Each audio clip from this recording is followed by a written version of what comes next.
अजीत राठी ने खास बातचीत की। इस दौरान उन्होंने कई मुद्दों पर अपनी राय रख दी है। उन्होंने कहा स्थानीय निकाय चुनाव में कांग्रेस के प्रदर्शन की समीक्षा बेहद जरूरी है। तो वहीं हरीश रावत ने यूसीसी को सनातनी परंपराओं के खिलाफ बताया। हमारे साथ बातचीत करने के लिए पूर्व मुख्यमंत्री हरीश रावत जी हैं।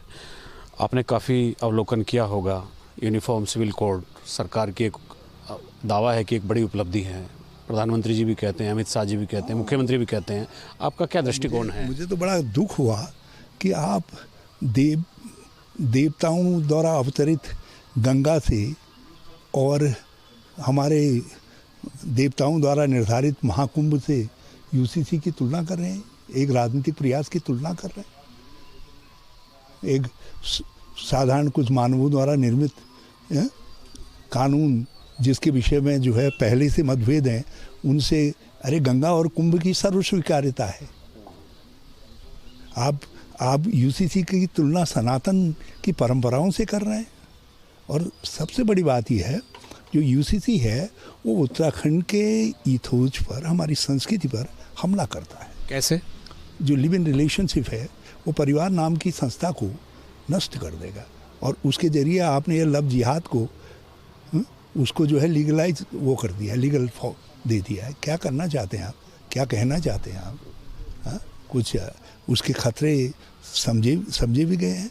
और फिर कई बातें, कई ऐसे प्रोविज़न हैं जिनमें भाई बहन और सब परिवारों में दरारें बढ़ेंगी।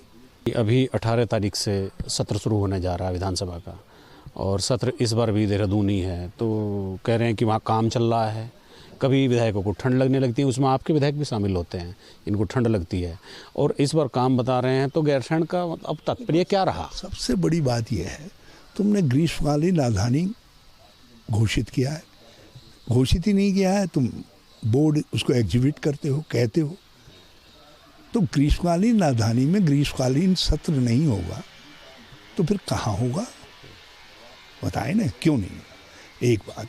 दूसरी बात यह है, जिन आधारों पर यदि एक सत्र और पेपरलेस विद पेपर हो जाएगा तो कौन सा तूफान खड़ा हो जाएगा। अभी स्थानीय निकाय चुनाव हुए, तो स्थानीय निकाय चुनाव में नगर निगम तो कांग्रेस को कोई नहीं मिला।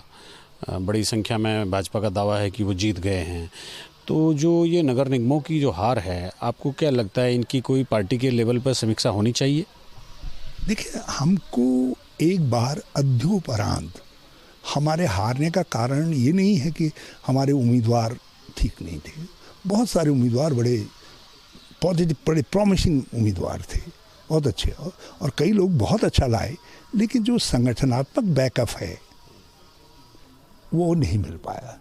जब तक हम संगठन बनाने पे नहीं लगेंगे, अभी से नहीं जुटेंगे, तो आगे भी हमको इसी तरीके की स्थितियों का सामना करना पड़ेगा।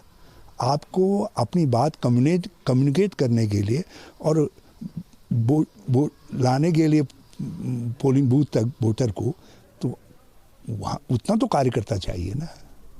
चलिए, बहुत धन्यवाद बातचीत करने के लिए।